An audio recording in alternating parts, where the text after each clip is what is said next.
Good morning. In this video, we are going to study the full structure and function of an important class of organic molecules called lipids. And as you can see on the slide, lipids are very diverse because they essentially consist of four major groups. The first group are the fats. The second group are the oils, and the third group includes the steroids, and the fourth group includes the waxes. These are the four major groups of lipids. And we can see that fats and oils both consist of a group of chemical substances called the triglycerides. So they have something common in between, that they both consist of triglycerides. But actually, fats are solid triglycerides and oils are liquid triglycerides. And we will see why, what is the underlying chemical structure that makes the fats solid and makes the oils liquid. Of course, we're going to explain very soon what triglycerides means. But for the moment, we can say that glyceride comes from glycerol. And of course, you all know glycerol because glycerol is an alcohol, and that alcohol enters in the composition of many moisturizing creams because glycerol adsorbs water from the underlying tissues of the skin and moisturizes the skin. Glycerol is an organic alcohol, and we will be studying its structure in detail. And glycerol as an alcohol contains a very important functional group, which is the hydroxyl group. We all know the hydroxyl group because we used to see it in alkalis or bases. So OH makes part of bases or alkalis, but only when we are talking about inorganic substances, for example, sodium hydroxide. So the OH group in an inorganic molecule like sodium hydroxide makes the molecule alkaline.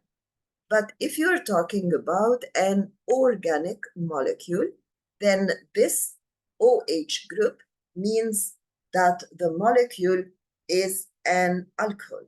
So when does the presence of this functional OH or hydroxyl group indicate that the substance is an alcohol?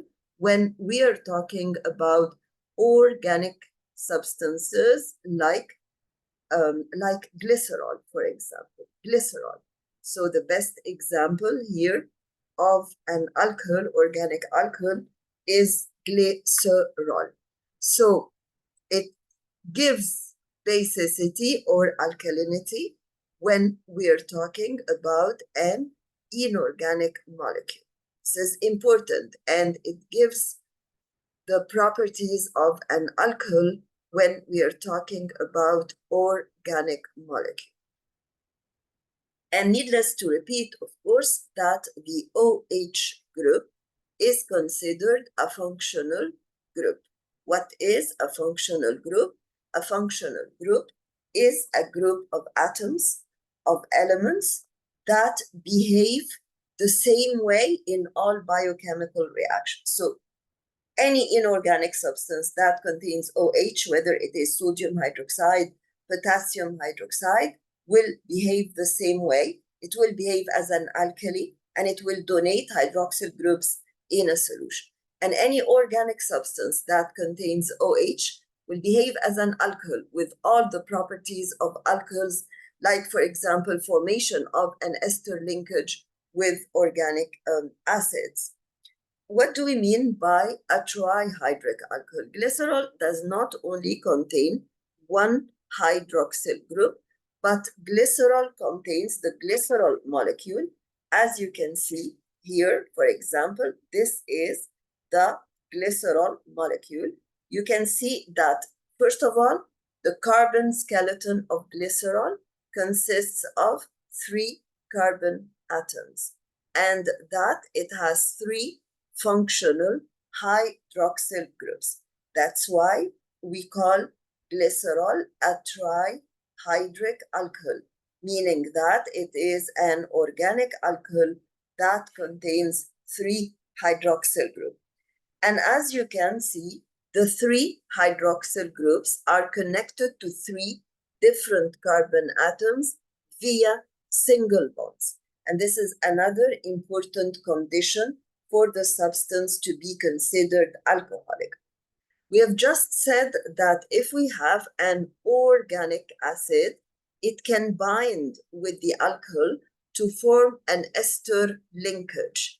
And since glycerol is trihydric and contains 1, 2, 3 hydroxyl groups, then it can bind with 3 molecules of organic acids to form 3 ester linkage. And this is the case here. You can see that we have here the 3 carbon atoms of glycerol, carbon atom 1, carbon atom 2, carbon atom 3. And here you can see those big molecules that are the fatty acid molecules, and they are organic acids. So every glycerol molecule, if you have 1 glycerol molecule, it is capable, this single glycerol molecule is capable of linking 3 fatty acids to form the substance which we call, or the group of substances which we call the triglycerides. So every triglyceride molecule will consist of 1 glycerol molecule bonded to 3 fatty acid molecules. And every triglyceride molecule will contain 3 ester bonds, or will contain 3 ester linkages. And triglycerides can either be solid, in which case they are considered fats, or they can be liquid, in which case they are considered oils. So if the triglycerides are solid, and it is important to say at room temperature, because all triglycerides will melt and be converted into liquids, or will liquefy when they are heated. So if they are solid at room temperature, then they are considered fats. And if they are liquid at room temperature, then they are considered oils. But what determines if they are solid at room temperature or liquid at room temperature? It all depends upon the nature of the fatty acid that has been linked to the alcohol. If the fatty acids that form the triglyceride molecule are saturated fatty acids, and we will see what saturated means, then it will be a fat and it will be solid.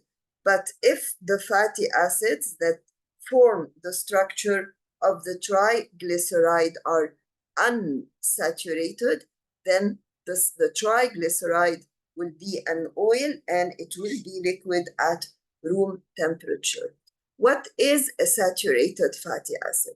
A saturated fatty acid is a fatty acid that does not contain any double bond in its hydrocarbon chain.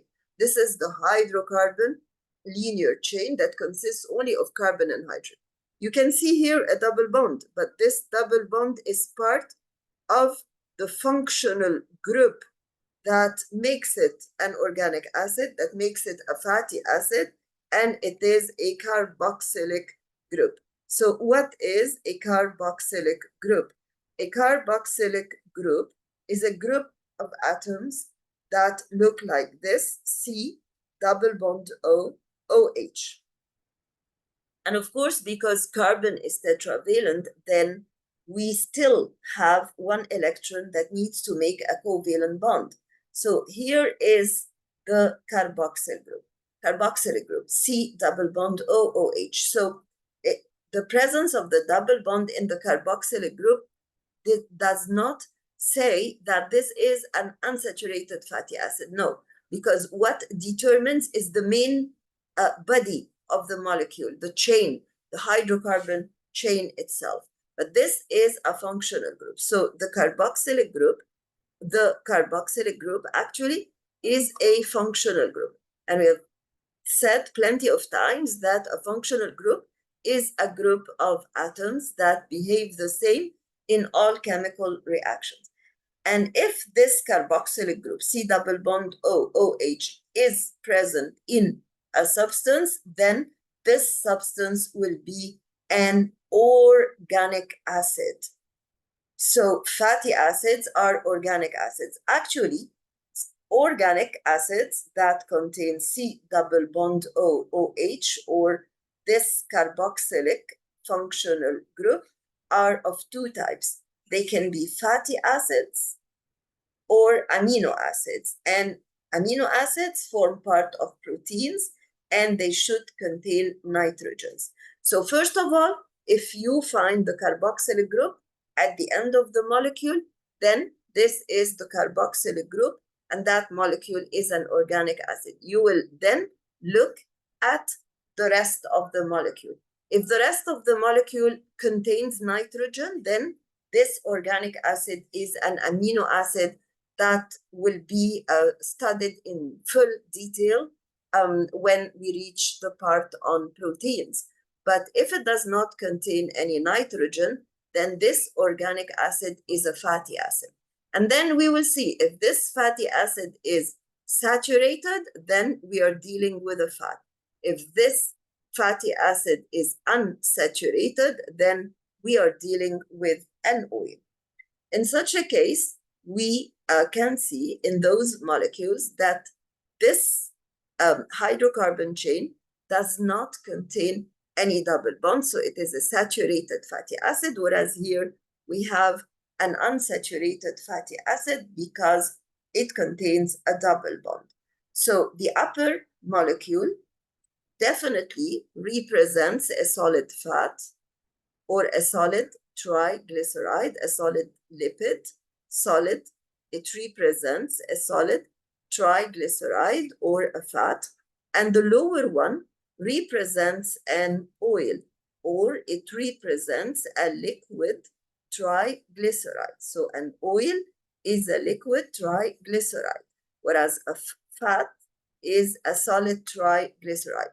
Both fats and oils form together a large group of organic molecules called the lipids. Now, you might be asking yourself, or you might be wondering why, when we have a double bond like this in the center of the molecule, we call this an unsaturated fatty acid. So here we have an H and then another H, and then the rest of the molecule, carbon, hydrogen, carbon, etc. And here we have the same. So every carbon atom should be surrounded by 4 single bonds. So this is the case here, and this is the case for this carbon atom. So here you have, we still need another carbon to clarify things. So if you look at that carbon atom, for example, then it has 1, 2, 3, 4 single bonds. If you look at that carbon atoms, then it has 1, 2, 3, 4 carbon atoms, and that's okay. If you look at, here you have a single bond, by the way.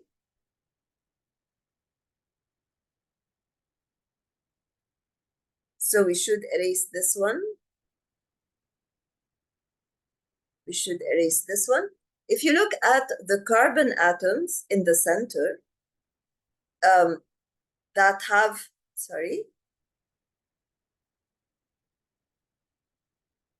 the 2 carbon atoms in the center, look at these 2 carbon atoms.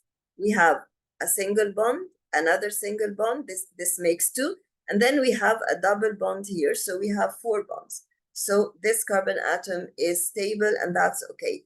The same applies for this one that is surrounded by 2 single bonds and 1 double bond. But why do we call it unsaturated? Because if you want this double bond to be converted into a single bond, you have one solution.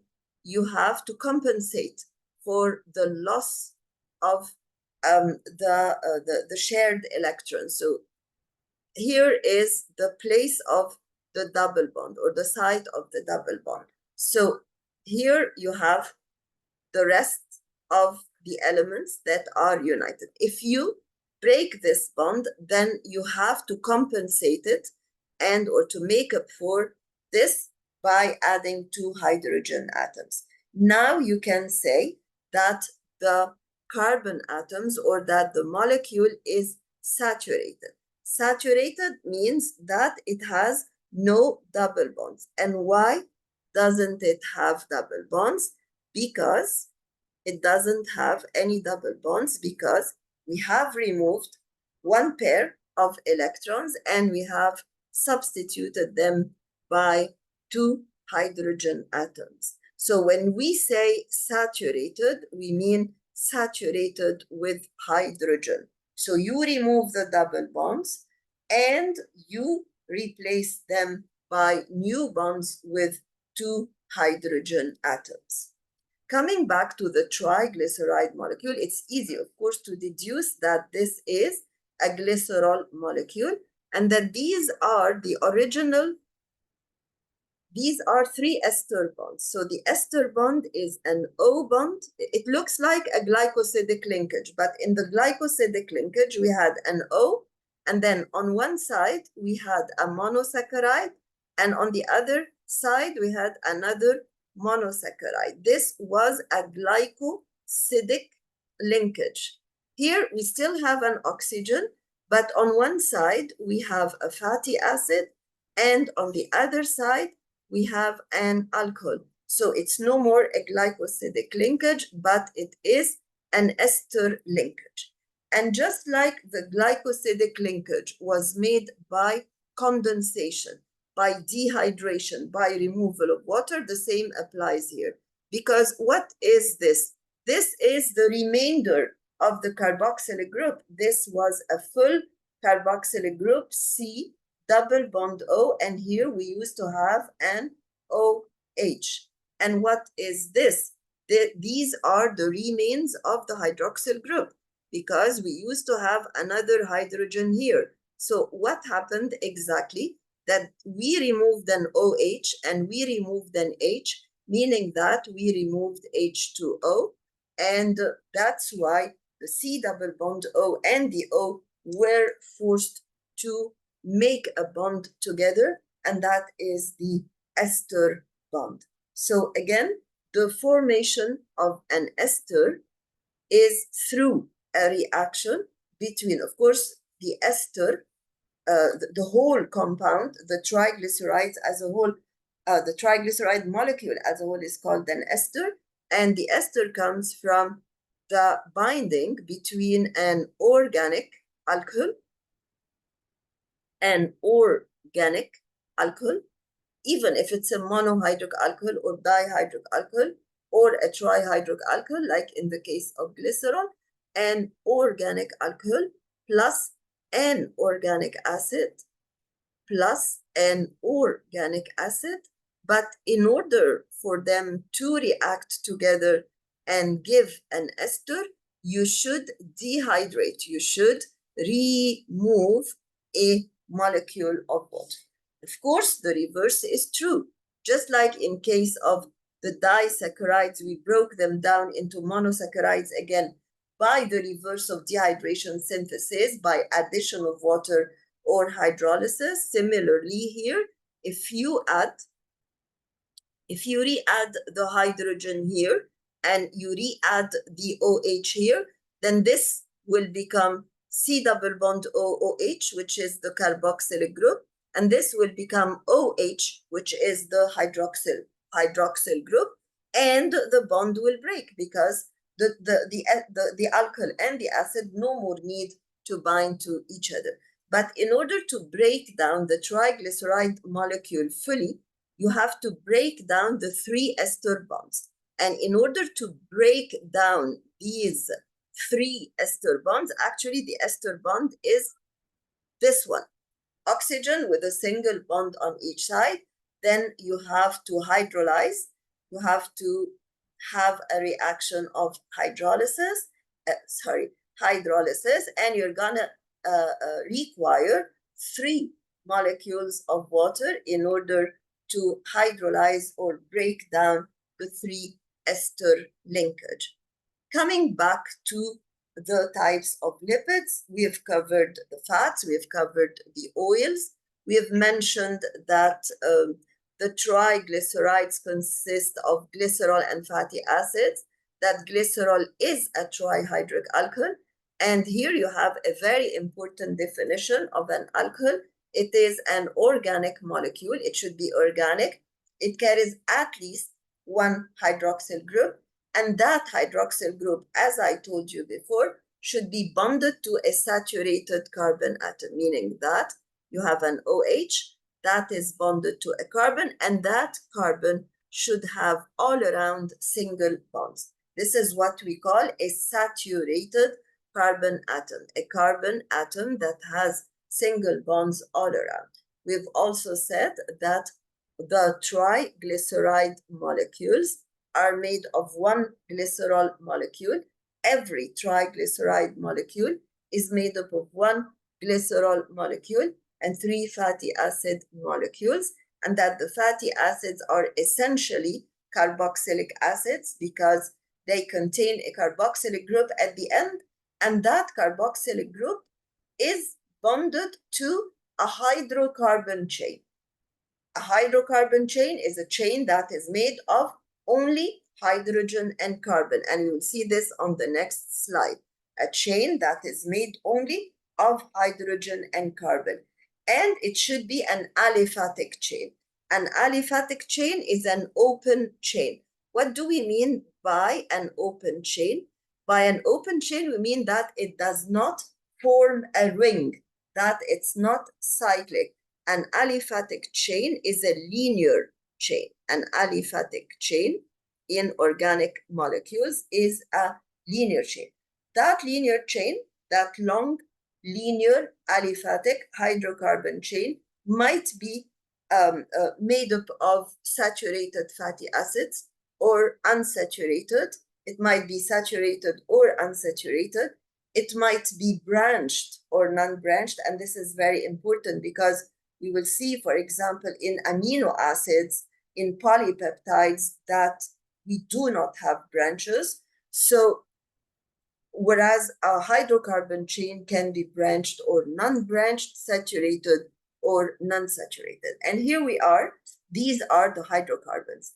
Hydro here does not mean water. The prefix hydro here refers to hydrogen, and carbon, of course, refers to the carbon atom. So the hydrocarbons are, first of all, organic molecules. So if you're ever asked to define the hydrocarbon, and of course, I've mentioned at the beginning of the year that whenever you use a scientific term in AP biology while answering, you have to define it as much as you can and in a very precise and concise manner. So hydrocarbons, first of all, are organic molecules, and they are made only of 2 elements, carbon and hydrogen.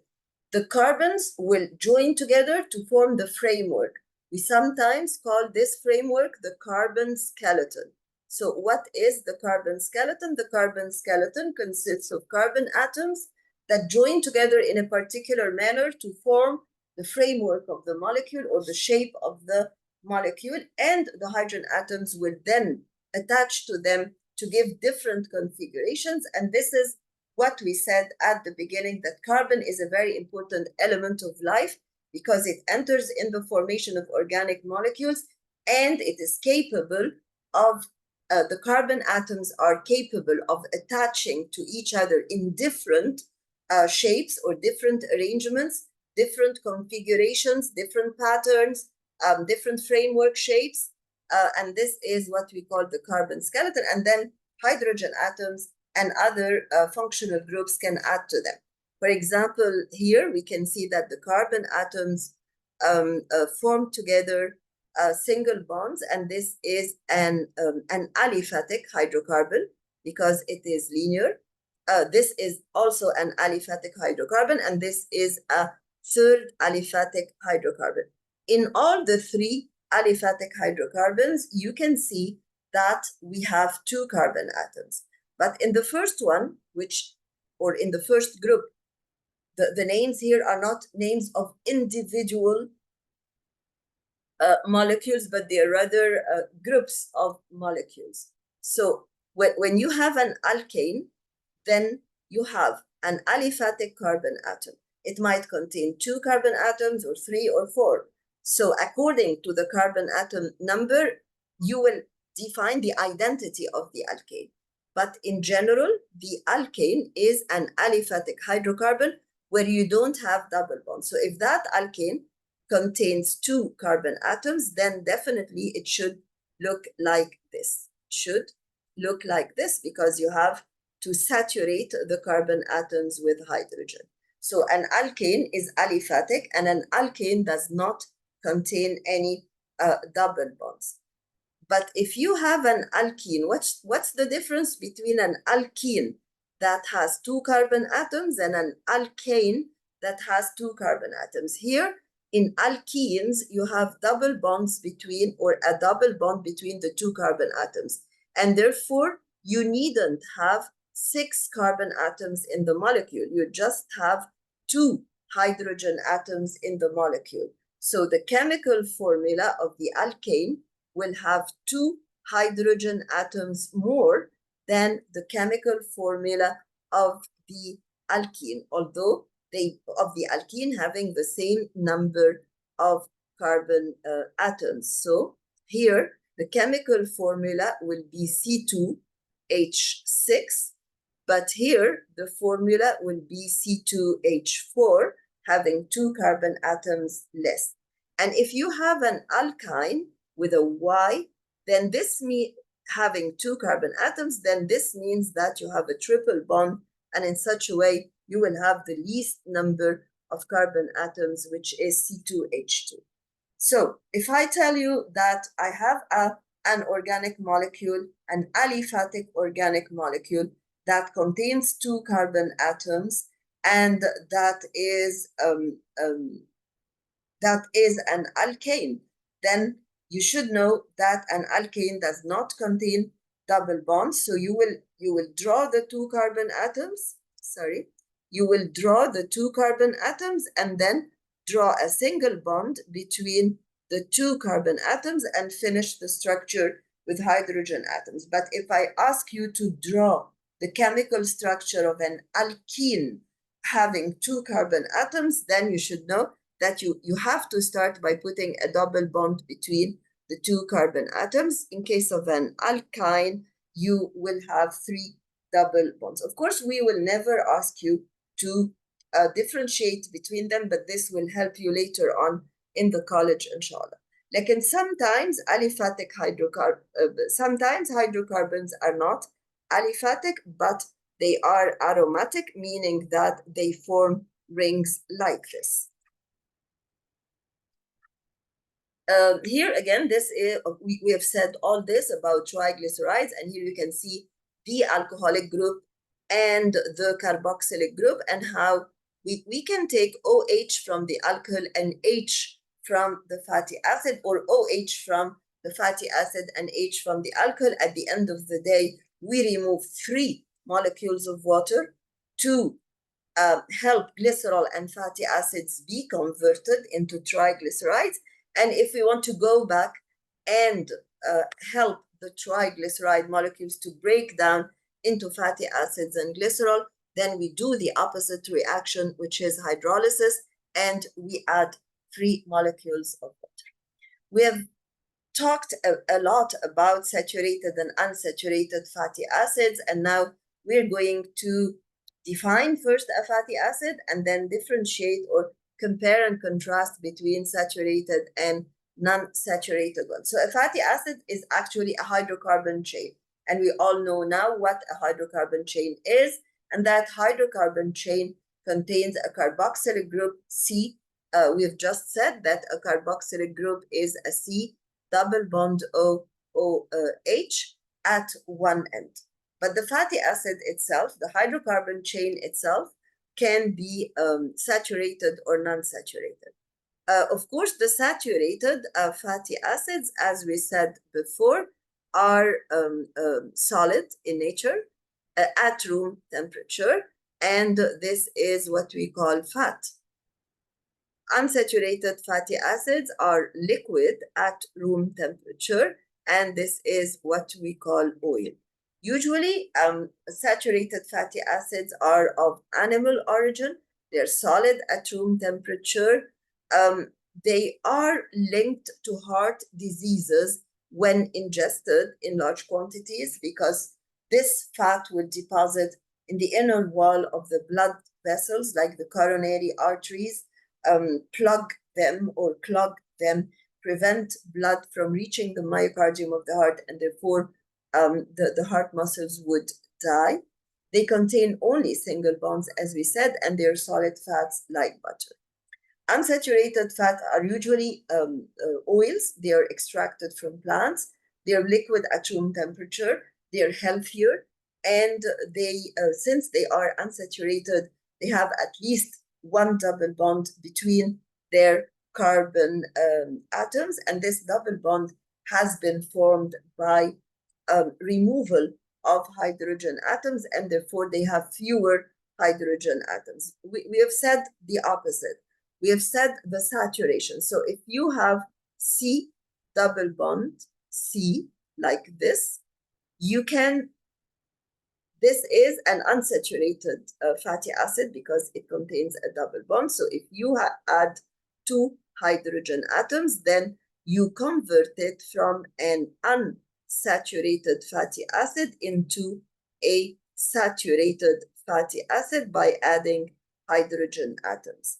The opposite is true. If you have a saturated fat and you do the opposite, meaning that you remove these two hydrogen atoms, then you will force it again to form a double bond.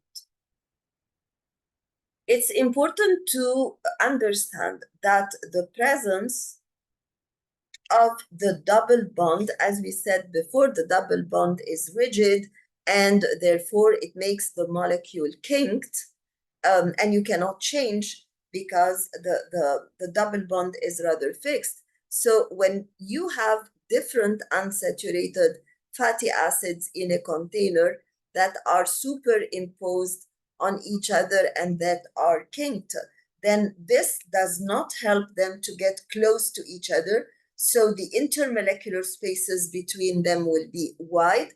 And if the intermolecular spaces between them are wide, this means that they are more or less liquid, because you know that liquid molecules have larger intermolecular forces and therefore weaker attraction forces, whereas, and they flow over each other, the layers flow over each other. But in case of saturated fatty acid, the molecules are more or less straight, so they can be arranged regularly over each other. So the intermolecular spaces are small and they are more or less solid. So the whole story of the double bond is that the double bond makes it liquid. Why does the double bond make it liquid? Because the presence of the double bond keeps this kinked shape of the molecule. So the molecules will be kinked. And since the molecules are kinked, so they are farther apart from each other. And if they are farther apart from each other, this means that they have larger intermolecular spaces, more intermolecular spaces and less or smaller intermolecular forces, more intermolecular spaces. we have said that the unsaturated fatty acids, which are oils, are healthy, but there is an exception, which are the tropical oils, like coconut oil, for example, and palm oils, because although they are oils, they are extracted from plants, yet they have a bigger number of double bonds. They are more saturated, more or less saturated. They are somewhat solid at room temperature, which is true. You feel that they are thicker than other oils. They're heavier than other oils.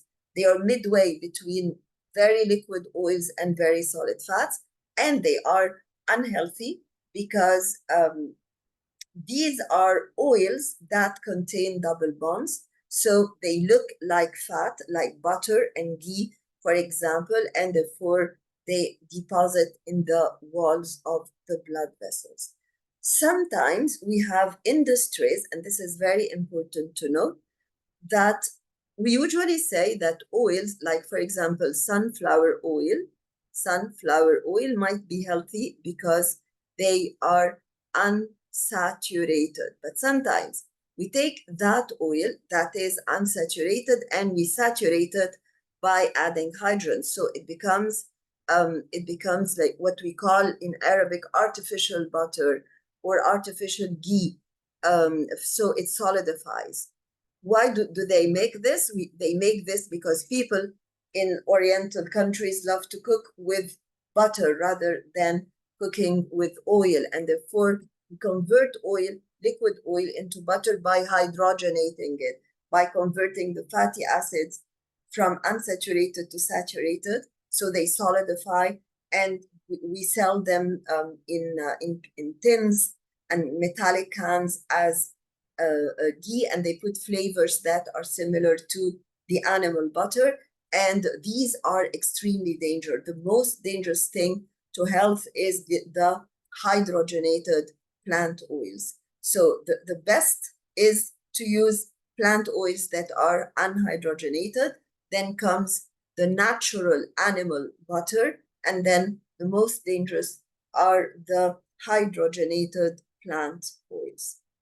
These are the van der Waals forces that I talked about when we were talking about hydrophobic interactions between liquid molecules. And we said that although liquid molecules are not charged or are very poorly charged, yet they clump together and they have some weak forces of attraction between them, which are the van der Waals forces. Van der Waals forces cannot be seen unless the molecules are very close to each other. When the molecules are very close to each other, we wouldn't have that regular arrangement of the electron cloud around the nucleus, but we would see this.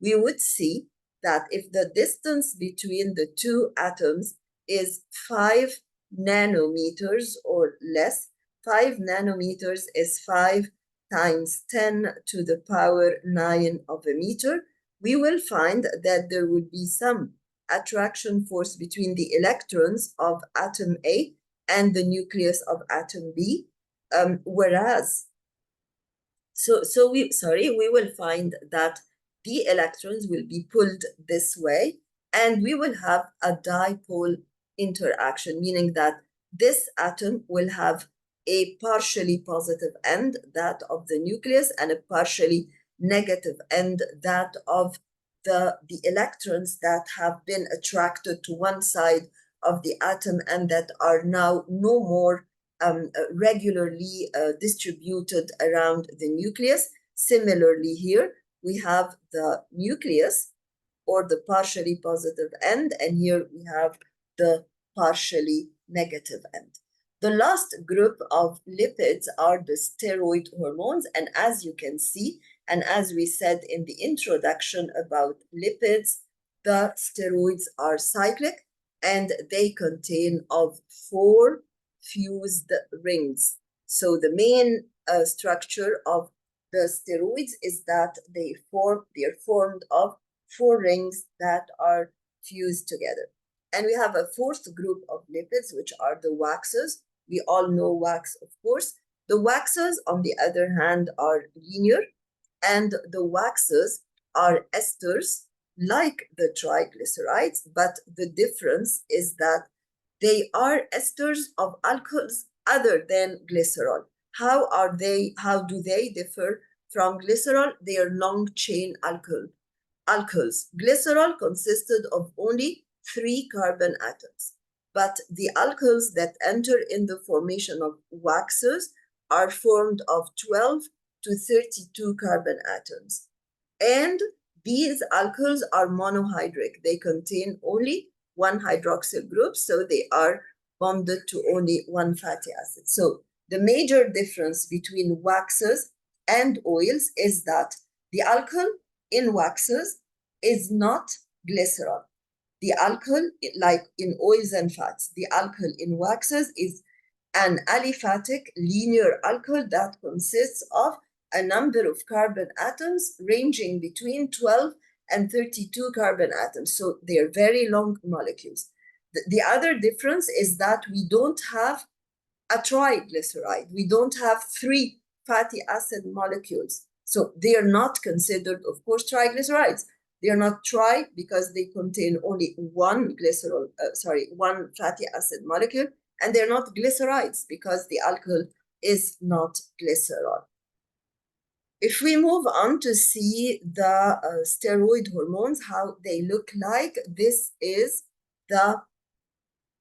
how they look like. We have cortisol, of course, corticosterone. They're very famous because these steroid hormones arise where or are formed where? If this is the kidney, and this is the pyramidal gland that lies above the kidney, that is called the adrenal or suprarenal because it is above the kidney, or adrenal. Ad means adjacent to or next to. Adrenal gland, it is an endocrine gland. The suprarenal gland is an endocrine gland that secretes hormones directly into blood, and the suprarenal gland has an outer structure that is called the cortex and an inner structure that is called the medulla. The medulla secretes 2 hormones, which are adrenaline. Of course, you all know adrenaline, the hormone that is secreted in fear, fright, and flight, and its brother or cousin, which is noradrenaline. But adrenaline and noradrenaline are not studied here because they are not lipids. Adrenaline and noradrenaline are polypeptides. But the cortical hormones, or the hormones that are secreted from the cortex, are lipids. They are steroid. We call them the steroid hormones. They include sex hormones and non-sex hormones. The 2 sex hormones are aldosterone and testosterone. And these are the 2 male sex hormones, aldosterone and testosterone. And then we have the 2 female sex hormones, progesterone and beta estradiol. Of course, you can see that the ring, the inner 4 fused rings are almost the same in all of them, and the difference is only in the side chains. So if you look, for example, at I apologize because aldosterone is not a male hormone, but aldosterone is a hormone that regulates water and salt balance in the human body. And then we have testosterone. Testosterone is a male hormone. The other male hormone is androsterone. Androsterone, not aldosterone. Androsterone. Aldosterone, on the other hand, regulates sodium and potassium and water balance in the body. And then we have the beta estradiol and progesterone, which are female hormones. And then we have cortisol and corticosterone that are famous, of course, for being anti-inflammatory hormones. On the other hand, here we have the structure of cholesterol, and we all know cholesterol because it's a type of lipid that is deposited in the inner wall of the blood vessels, causing, of course, different coronary artery diseases. So the steroid hormones are a group of lipids, but they have a different structure than other lipids because they are cyclic. They consist of 4 fused rings. They are classified into the estrogens, including estradiol and estriol, which are the female hormones, the androgens, including testosterone and androsterone, and these are the male hormones. So estradiol and estriol are the female hormones, whereas testosterone and androsterone are the male hormones, and both testosterone and androsterone belong to a group of hormones that are called the androgens. And then we have the progestogens, and these are also female hormones. So we have 2 types of female hormones, estrogens and progestogens. And then we have the glucocorticoids like cortisone and corticosterone that are famous for their anti-inflammatory action, anti-inflammatory action. But why are they called glucocorticoids? Because in addition to having anti-inflammatory function, they also regulate glucose or affect glucose metabolism. And needless to say that if a person intakes cortisone, or if we administer or prescribe cortisone to a person for a long period of time, then this person will end up by having a major side effect, which is elevation of the blood sugar and maybe diabetes mellitus induced by the high or long-term intake of glucocorticoids. The mineralocorticoids, as we said before, like aldosterone, control salt and water balance, and we call them mineralocorticoids because they regulate mineral metabolism in the body, like sodium metabolism and potassium metabolism. Both mineralocorticoids and glucocorticoids are secreted by the cortex of the suprarenal gland. That's why they are called corticosteroids. The others, like estrogens, progestogens, and androgens, are also secreted by the cortex, but they belong to a group of hormones called sex hormones. So if we wrap up or summarize, we will say that the suprarenal gland, so we have the suprarenal gland, and the suprarenal gland has a cortex and a medulla, and they both secrete hormones. The medulla secretes adrenaline and noradrenaline, and these are protein or peptide hormones, whereas the cortex secretes what we call the lipid hormones or the steroid hormones. The steroid hormones are divided into sex hormones and the glucocorticoids. So we have sex hormones and non-sex hormones. The sex hormones are divided into estrogens, and then progestogens, and then androgens. These estrogens and progestogens are female hormones. Androgens are male hormones. The non-sex hormones are divided into the glucocorticoids, like cortisone and corticosterone, that regulate mainly glucose and carbohydrate metabolism. And then we have the mineralocorticoids that regulate mineral metabolism, like sodium metabolism and water metabolism.